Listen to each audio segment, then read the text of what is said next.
ஆச்சி மசாலா. எந்த சமையலும் ருசி தேடும் ரகசியம் 20 ரூபாய்.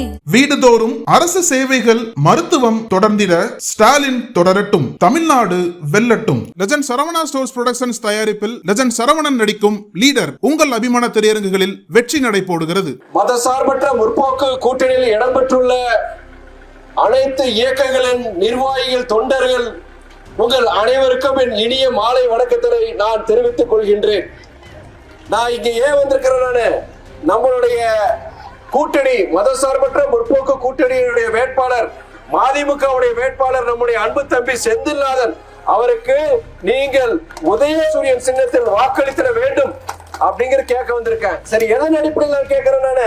சரி, சின்னத்துல உதயசூரியன் சின்னத்துல நீங்க ஓட்டு போடுங்கன்னு சொல்றேன். எதனாலங்கிற அந்த காரணத்தையும் நான் சொல்லிடுறேன். நான் நம்மளுடைய திராவிட மாடல் முதல்வர் அண்ணன் தளபதி அவர்கள் கடந்த 5 வருஷத்துல என்னென்ன விஷயங்கள் செஞ்சிருக்கிறாங்க, உங்களை மாதிரி சாதாரண ஜனங்க அடித்தடி ஜனங்களுக்காண்டி அவர் என்னென்ன திட்டங்களை கொண்டு வந்திருக்கிறாரு அதை முதல்ல சொல்லி முடிச்சுன்னா அது முக்கியமானது. எல்லாத்தையும் சொல்றதுக்கு நேரம் கிடையாது. முக்கியமா தாய்மார்கள் அத்தனை பேர் இங்க இருக்கிறீங்க. முன்னாடி மகளிர் உரிமை தொகை எவ்வளவு கொடுத்தாங்க? 1000 ரூபாய் சொன்னாங்க. 1000 ரூபாய் வந்துச்சா இல்லையா? இப்போ முதலமைச்சர் என்ன சொல்றாருன்னா, மீண்டும் ஆட்சிக்கு வந்ததுக்கு பிறகு அந்த 1000 ரூபாவை எவ்வளவு கொடுக்க போறாரு? 2000 ரூபாயை கூட்டி கொடுக்க போறாரு. அதுவும் சொல்லியிருக்கிறாரு. அது இல்லாம உங்களுடைய விடியல் பயணம், நீங்க நகர்ப்புறங்களுக்கு போனீங்கன்னா இலவச பேருந்து பயணம், விடியல் பயணம் அது தொடரும். இன்னொரு முக்கியமானது இல்லத்தரசிகள் திட்டம். இல்லத்தரசிகள் திட்டத்துல நீங்க உங்களுக்கு 8000 ரூபாய்க்கு கூப்பன் கொடுத்துருவாங்க. அந்த 8000 ரூபாய் வச்சுக்கிட்டு நீங்க கடைக்கு போய் உங்க வீட்டுக்கு தேவையான எலக்ட்ரானிக் ஜாமாங்க, வாஷிங் மிஷினோ இல்ல ஃப்ரிட்ஜோ இல்ல கிரைண்டரோ, உங்களுக்கு என்ன தேவைப்படுதோ அந்த 8000 ரூபாய்க்கு உட்பட்டு நீங்க கடையில வாங்கிக்கலாம். அது உங்களுக்காண்டி, தாய்மார்களுக்காண்டி, ஏழை தாய்மார்களுக்காண்டி முதலமைச்சர் அறிவிச்சிருக்கிறாரு. அந்த திட்டத்துடைய பேரு இல்லத்தரசி திட்டம். அது இல்லாம நம்மளுடைய வீட்டு பிள்ளைங்க, சாதாரண ஏழை வீட்டு பிள்ளைங்க கல்லூரிக்கு போன படிக்கிறோம்னா பல வீடுகள் என்ன பண்றோம், செலவு இல்ல, காலேஜ் கட்டுற காசு கிடையாது, நீ பேசாம 12th நிப்பாட்டிக்கோ, நீ வீட்டு வேலைக்கு வா, இல்லாட்டி நான் கூட வேலைக்கு வான்னு பல குடும்பங்கள் நம்ம நானே பார்த்திருக்கிறேன். அது கூடாது. நம்ம வீட்டு ஏழை வீட்டு பிள்ளைகளும் காலேஜ் போகணுங்கிறதுக்காண்டி தமிழ் ஆம்பளை பிள்ளைங்களுக்கு தமிழ் புதல்வன் திட்டம், பொம்பளை பிள்ளைங்களுக்கு நீங்க புதுமை பெண் திட்டம், இந்த திட்டத்தின் மூலியமா மாசம் 1000 ரூபாய் கொடுத்துட்டு இருக்காங்க. அதை என்ன சொல்லியிருக்கிறாங்க முதல்வர், அந்த 1000-ஐ 1500 உயர்த்தி கூட்டுன்னு சொல்லியிருக்கிறார். இதெல்லாம் அவர் சொன்னதவரே செஞ்சாரு. இப்ப சில கட்சிகள் சொல்றாங்க நாங்களும் இவ்வளவு கொடுக்குறோம் அது கொடுக்குறோம்னு மற்ற கட்சிகள் சொல்றாங்க. ஆனா சொன்னதை செய்ய மாட்டாங்க. கடந்த காலங்கள்ல பிற கட்சிகள் அவங்க அறிவிச்சிருப்பாங்க, தேர்தல் நேரத்துல ஓட்டு வாங்குறதுக்காண்டி அதை கொடுக்குறேன் இதை கொடுக்குறேன்னு சொல்லிட்டு செய்ய மாட்டாங்க. ஆனா நம்ம முதல்வர் அவர் என்ன போன தேர்தல், இதே தேர்தல்ல போன 2021 என்னென்ன கேட்டாரோ சொன்னாரோ அதேபடி அவர் இந்த 5 வருஷத்துல உங்களுக்காண்டி செஞ்சு கொடுத்திருக்கிறாரு. அது உதாரணத்துல நான் சொன்னேன், 1000 ரூபாய் சொன்னாரு, செஞ்சு கொடுத்துட்டாரு. இப்ப அந்த 1000 ரூபாய் 2000 ரூபாய் நம்ம உயர்த்தி காட்டுறேன்னு நான் கொடுக்குறேன்னு சொல்லியிருக்கிறாரு. அதே மாதிரி இல்லத்தரசி திட்டம், அந்த இல்லத்தரசி திட்டத்துல கூப்பான் 8000 இது அவர் கொடுக்குறேன்னு சொல்லியிருக்கிறாரு. இது போன்ற எண்ணற்ற விஷயங்கள் உங்களுக்காண்டி. இது மாத்திரம் இலவசம் மாத்திரம் கிடையாதுமா, நம்ம பிள்ளைகளுக்கு நாளைக்கு படிச்சு வேலை வாய்ப்பு உருவாக்கணும்னு சொல்லிட்டு கிட்டத்தட்ட 12,36,000 கோடி முதலீடுகளை தமிழ்நாட்டுக்கு கொண்டு வந்து 36 லட்சம் புதிய வேலை வாய்ப்பு உருவாக்குறதுக்காண்டி புரிந்துணர்வு ஒப்பந்தங்கள் கொடுத்தாரு. அதையுமே அவங்க கிண்டல் அடிச்சாங்க. சும்மா ஒரு விளம்பரத்துக்காண்டி சொல்றாரு. அது விளம்பரம் கிடையாது, நாங்க செஞ்சிருக்கிறோங்கிறது காமிக்க நிரூபிக்கிறதுக்காண்டி போன மாசம் பிப்ரவரி சென்னையில செயலாக்க மாநாடு, ஆங்கிலத்துல கன்வர்ஷன் கான்க்ளேவ் சொல்லுவாங்க. அந்த செயலாக்க மாநாட்டுல கிட்டத்தட்ட அவர் அறிவிச்சதுல 73 விழுக்காடு இன்னைக்கு தொழிற்சாலைகள் திறந்தாச்சு, லட்சக்கணக்கில் இன்னைக்கு வேலை வாய்ப்பு உருவாக்கி இருக்கிறார். ஒரு பக்கம் உங்களை மாதிரி சாதாரண ஜனங்களுக்கு இது போன்ற நலத்திட்டங்கள், மற்றொரு பக்கம் வேலை வாய்ப்பு உருவாக்குறதுக்காண்டி புதிய தொழில் முதலீடுகள் கொண்டு வந்திருக்கிறார். இது போன்ற எண்ணற்ற விஷயங்கள் அவர் செஞ்சிருக்கிறார். இன்னொன்று, நம்முடைய வேட்பாளர் பத்தி நான் சொல்லிடுறேன். நல்ல ஒரு வேட்பாளர், அவர் சொந்த ஊர் அரச்சலூர். அவங்க இங்க காயர் பித்துன்னு சொல்லுவாங்க. நீங்க தென்னைக்காயிலிருந்து அந்த நார் எடுப்பாங்க பாத்தீங்களா, அதன் மூலமா பொருள் உற்பத்தி பண்ற ஒரு ஏற்றுமதி தொழிற்சாலை நடத்திட்டு இருக்கிறாரு. நல்ல கிட்டத்தட்ட 30,000 தென்னை விவசாயிகள் இவரை நம்பி இருக்கிறாங்க. நம்ம வேட்பாளர் பேரு செந்தில்நாதன், இவரை நம்பி இருக்கிறார். கிட்டத்தட்ட 25 வருஷமா இந்த தொழிலை செஞ்சுட்டு இருக்கிறாரு. அரசியலுக்கு சம்பாதிக்கணும் அவசியமே கிடையாது. நான் ஒரு கேள்வி கேட்டேன் அவர்கிட்ட. என்ன கேள்வி தெரியுமா? அவர்கிட்ட எங்க கட்சியில டிக்கெட்டுக்கு சீட்டு கொடுக்கறதுக்கு முன்னாடி ஒரு முக்கியமான ஒரு கேள்வி. என்ன கேள்வி தெரியுமா? இப்ப இருக்கிற சட்டமன்ற உறுப்பினர் யாரு? பாஜக, பாரதிய ஜனதா கட்சியை சார்ந்த சட்டமன்ற உறுப்பினர். ஓட்டு கேட்க வந்தாங்க 5 வருஷத்துக்கு முன்னாடி. அதுக்கப்புறம் நீங்க பாத்தீங்களா உங்க முகத்தை? நீங்க பார்த்துக்க மாட்டீங்க. அந்த கெட்ட பேரு நமக்கு வந்துடக்கூடாது. நீங்க தொழிலதிபர், நல்லவரு, நேர்மையானவரு, நீங்க விசுவாசம், கட்சிக்கு விசுவாசம், அதெல்லாம் எங்களுக்கு தெரியும். ஆனா நீங்க தொழிலை விட்டு எப்படி அரசியலுக்கு வருவீங்க, தொழிலை விட்டுட்டு எப்படி நீங்க எம்எல்ஏ நீங்க வேலையை செய்ய முடியுமோ அப்படின்னு நான் கேள்வி கேட்கும் பொழுது அவர்கிட்ட ஒரு வாக்குறுதி, என்ன வாக்குறுதி கொடுத்தாரு? ஏன் தொழிற்சாலைக்கு அங்க ஒரு பங்குதாரர் பார்ட்னர் நான் கொண்டு வந்துட்டேன். நான் அவரே தொழிற்சாலை கவனிச்சுக்குவாரு, முழுமையா பாத்துக்குவாரு.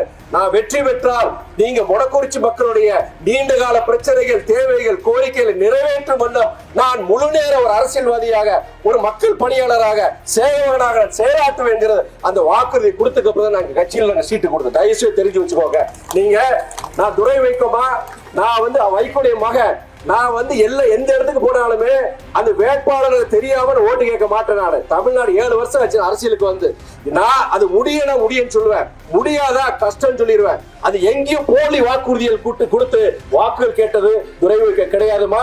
அதனால எங்களுடைய கூட்டணி, நம்முடைய முதலமைச்சர் என்ன செஞ்சாரு, நம்ம அரசாங்கம் என்ன செஞ்சது, நம்ம வேட்பாளர் நல்லவர், நீங்க அவர் வந்தாங்களா அவருக்கு வேண்டி கிடையாது, உங்களுக்கு இந்த தொகுதி மக்களுக்கு அது பிரயோஜனமா இருக்கும், பயனுள்ளதா இருக்கும்னு சொல்லிட்டு நான் கேட்கிறேன். இப்ப அடுத்த ஒரு விஷயத்துக்கு வரும். நம்ம அரசாங்கத்தை பத்தி சொன்னோம், வேட்பாளரை பத்தி சொன்னோம். இப்ப இருக்கிற வேட்பாளரை பத்தி நம்ம பேசி ஆகணும். ஏன்னா அதே கட்சி, பாரதிய ஜனதா கட்சியில தான் அதே குடும்பத்தை சார்ந்த ஒரு பெண்மணியை தான் இப்ப டிபாட்டி வச்சிருக்காங்க. அவரை நீங்க பார்க்கல, ஓட்டு கேட்டதை விட அந்த குடும்பத்தை யாருமே இங்க வரல. இப்போ அவங்க ஜல்ஜீவன் திட்டம் ஒண்ணு இருக்கு. ஜல்ஜீவன் திட்டம்னா ஒன்றிய அரசு, டெல்லி அரசு சார்ந்த திட்டம். அது என்னன்னா வீட்டுக்கு வீடு குடிநீர் கொடுக்கிற, குழாய் மூலியமா வீட்டுக்கு வீடு கொடுக்கிற திட்டம். டெல்லி ஒன்றிய அரசு, பாஜக அரசுடைய திட்டம். இந்த அம்மா இந்த கட்சி யாரு இருக்கிற எம்எல்ஏ, பாஜக கட்சியை சார்ந்த எம்எல்ஏ. அந்த சொந்த கட்சி திட்டத்தை, அந்த அரசாங்கத்தோட திட்டத்தையே இன்னைக்கு மொடக்குறிச்சியில எங்கேயும் நான் பார்க்க முடியல. அங்கங்க சில இடங்களில் கொடுத்து 90 விழுக்காடு அந்த வீட்டுக்கு வீடு குடிநீர் இன்னைக்கு இருக்காமாங்க, இங்க இல்ல, இங்க எங்கேயும் கிடையாது. நான் 2 நாளா பல ஊருக்கு போயிருக்கிறனால மக்கள், குறிப்பா பெண்களோட இது என்னன்னா, அங்க வீட்டுக்கு வீடு குடிநீர் திட்டம் பல ஊர்ல கொடுக்குறாங்க. எங்க தொகுதியில, எங்க ஊர்ல, கிராமத்துல இல்லைங்கிற குறைபாடு இருக்கு. நீங்க அந்த வீட்டுக்கு வீடு குடிநீர் திட்டம் கண்டிப்பா நம்முடைய வேட்பாளர் வந்தா அதுக்குண்டான எல்லா முயற்சியும் எடுப்பாங்க. இன்னொரு முக்கியமான விஷயம் 100 நாள் வேலை திட்டம். அதை பத்தி நான் பேசி ஆகணும். குறிப்பா தாய்மார்கள் என்கிட்ட கேட்கிற ஒரே ஒரு கேள்வி என்னன்னா, ஐயா அந்த 100 நாள் சொல்றாங்க, முன்னாடி 80 நாள் 70 நாள் கொடுத்துட்டு இருந்தாங்க, இப்போ 30-40 நாள் கூட கிடைக்கிறது இல்லையா? அதுக்கு ஏதாவது வழி செய்யுங்க. உங்க ஐயா வைகோ கிட்ட சொல்லி, முதலமைச்சர் கிட்ட சொல்லி ஏதாவது முயற்சி பண்ணுங்க சொல்லும் போது, நான் அந்த பெண்கள் கிட்ட சொன்னதை இன்னைக்கு நான் சொல்றேன். நான் 100 நாள் வேலை திட்டங்கிறது ஒன்றிய அரசு, மத்திய அரசோடைய திட்டம். அதுக்கு நிதி யாரு ஒதுக்கணும்? தமிழ்நாடு அரசு கிடையாது, மத்திய அரசு, டெல்லி அரசு, பாஜக அரசு நிதியை ஒதுக்கணும். நான் அரசியலுக்கு வந்ததுல இருந்து பல மேடைகள்ல நான் டெல்லியில பார்லிமெண்ட்ல பல நேரங்கள் நான் பேசியிருக்கிறேன். நான் இந்த 100 நாள் வேலை திட்டம்ங்கிறது சாதாரண ஏழை பெண்களுடைய வாழ்வாதார பிரச்சனை. இங்க கூட மொடக்குறிச்சியில விவசாயம் நடக்குதுமா. சில ஊர்கள்ல, சில தொகுதியெல்லாம் போனீங்கன்னு சொல்லுவாங்க, மழை கிடையாது, விவசாயம் கிடையாது, ஒண்ணு கிடையாது. அந்த ஊர்ல எல்லாம் இந்த 100 நாள் வேலை திட்டத்தை அடுப்பு எரியுது. அந்த பெண்களோட வீட்டுகள்ல அடுப்பு எரியுது இந்த 100 நாள் வேலை திட்டத்தை வச்சுதான். தயவு செய்து இந்த மாதிரி நீங்க அந்த திட்டத்துக்குள்ள நிதியை குறைக்காதீங்கன்னு சொல்லிட்டு நானும் நாடாளுமன்றத்தில் பலமுறை பேசியிருக்கேன். நம்முடைய முதலமைச்சர் அண்ணன் தளபதியும் பலமுறை இதுக்காண்டி கேள்வி எழுப்பியிருக்கிறார். ஆனால் இதுவரைக்கும் அதுக்கு இன்னுமே செய்யாம இன்னைக்கும் பாத்தீங்கன்னா 40 நாள் 30 நாள் கூட கிடைக்க மாட்டேங்க. இப்ப அந்த திட்டத்தையும் எடுத்துட்டாங்க. திட்டத்தை எடுத்துட்டு டிபிஜி ராம்ஜின்னு சொல்லிட்டு புதிய திட்டம், அந்த வாயிலே நுழைய மாட்டேங்குது அந்த திட்டத்தோட பேரு.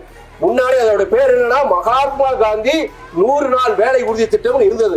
அந்த திட்டத்தை எடுத்துட்டு டிபிஜி ராம்ஜின்னு ஒரு பேரை திட்டத்தை கொடுத்திருக்காங்க. கேட்டா என்ன சொல்றாங்க பிஜேபி காரங்க, 100 நாள்லங்க நாங்க 150 நாள் நாங்க கொடுப்போம்னு சொல்றாங்க. 100 நாள் வேலை திட்டம் பேரை வச்சுக்கிட்டு நீங்க 40 நாள் கூட கொடுக்க முடியாதவங்க எப்படி நீங்க 150 நாள் நீங்க வேலையை கொடுப்பீங்க? இந்த கேள்வி நான் இல்ல, நீங்க ஓட்டு கேட்கும் போது தமிழ்நாட்டில் இருக்கிற ஒவ்வொரு கிராமத்தையும் பெண்கள் இந்த கேள்வி உங்ககிட்ட கேட்பாங்கன்னு சொல்லிட்டு நான் சொல்லியிருக்கிறேன். நான் தயவு செய்து பெண்கள், நீங்க இங்க இருக்கிற மகளிருக்கு எல்லாரும் சொல்றேன், அந்த 100 நாள் வேலை திட்டத்தோட இதை நீங்க புரிஞ்சுக்கோங்க. நீங்க தமிழ்நாடு அரசோ மாநில அரசு இதுக்கு பொறுப்பு கிடையாது. இதுக்கு பொறுப்பு டெல்லி. நீங்க கேட்க வேண்டிய கேள்வி இங்க வரங்க கண்டிப்பா அந்த பாஜக வேட்பாளர் அம்மா வருவாங்க. வரும்பொழுது 100 நாள் வேலை திட்டத்துக்கான கேள்வி அவங்க 150 நாள் கொடுக்குறேன்னு சொன்னாங்கன்னா நீங்க கேட்க வேண்டிய கேள்வி என்ன? 100 நாள் பேரை வச்சுக்கிட்டு 50 நாள் கொடுக்காதவங்க எப்படி 150 நாள் நீங்க கொடுக்க போறீங்க? அந்த கேள்வி எங்க இருந்து வரணும்? உங்ககிட்ட இருந்து வரணும். நீங்க தயவு செய்து சொல்றேன் நானு. அதே வேளையில் இன்னொன்னு என்னன்னா, இந்த உயர்மின் கோபுரம், இந்த எலக்ட்ரிசிட்டிக்கு இது கொண்டு போற உயர்மின் கோபுரம் ஒரு பிரச்சனை உங்களுக்கு பல வருஷத்துக்கு முன்னாடி இருந்தது. அப்ப இங்க இருக்கிற பல பகுதி மக்கள் பொறுத்த வரைக்கும் நிலம் போச்சு. நிலம் கை போகும்போது இங்க தலைவர் வைகோ, ஐயா வைகோவும் சரி, முன்னாள் நாடாளுமன்ற உறுப்பினர் அண்ணன் கணேசமூர்த்தியும் சரி, இங்க இருக்க அவங்க போராடினாங்க. என்ன போராடினாங்க? இவங்க எல்லாம் இந்த நிலத்தை வச்சுதாங்க. அதனால ஒண்ணு நீங்க நிலத்துல இருக்கிற அந்த நிலத்துக்கு உண்டான நல்ல மதிப்பீடு நீங்க காம்பன்சேஷன் கொடுக்கணும்னு சொல்லிட்டு 1 மாசம் 2 மாசம் வருஷ கணக்கில் போராடினாங்க. யாருக்காண்டி? இந்த மொடக்குறிச்சி மக்களுக்காண்டி போராடினாங்க. போராடினதோட விளைவு என்ன? உங்களுக்கு இதுவரைக்கும் வரலாற்றிலே, தமிழக வரலாற்றிலேயே, இந்திய வரலாற்றிலேயே ஒரு இந்த உயர்மின் கோபுரத்துக்கு இவ்வளவு அளவு அரசாங்கம் எங்கேயும் பணம் கொடுத்திருக்க மாட்டாங்க. அத்தனை குடும்பங்களுக்கும் அந்த பணம் வந்து சேர்ந்துச்சு. அது காரணம் மறுமலர்ச்சி திமுக தலைவர் வைகோ, காலம் சென்ற அண்ணன் கணேசமூர்த்தி அவர்கள். நீங்க அதனால நீங்க நல்ல ஒரு வேட்பாளர், எங்க கட்சியை சார்ந்தவர், நல்ல ஒரு வேட்பாளர், நல்ல ஒரு அரசாங்கம். இந்த அரசாங்கம் தொடரணும். உங்களுக்கு மாதம் 2000 ரூபாய் வரணும். அதே மாதிரி இந்த இல்லத்தரசி கூப்பன் 8000 ரூபாய் கிடைக்கணும். உங்களுக்கு புதுமை பெண் தமிழ் புதல்வன் போன்ற உங்களோட பிள்ளை செல்வங்கள் காலேஜுக்கு போறதுக்கு மாசம் 1500 ரூபாய் வேணும்னா நீங்க ஆதரிக்க வேண்டிய சின்ன என்னது? உதயசூரியன். அதே மாதிரி நம்முடைய முதலமைச்சர் சொல்ற கருத்தை நானும் சொல்றேன்.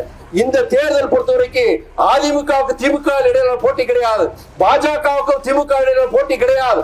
இது மதசார்பற்ற முற்போக்கு கூட்டணிக்கும் தேசிய ஜனநாயகம் இடையிலான போட்டி மட்டும் கிடையாது. இது ஜனநாயகத்திற்கும் ஆதிக்க சக்திக்கும் இடையிலான போட்டி, சமூக நீதிக்கும் ஆதிக்க சக்திக்கும் இடையிலான போட்டி, மத சார்பின்மைக்கும் மதவாத சக்திகளுக்கும் இடையிலான போட்டி. எது வெற்றி பெற வேண்டும்?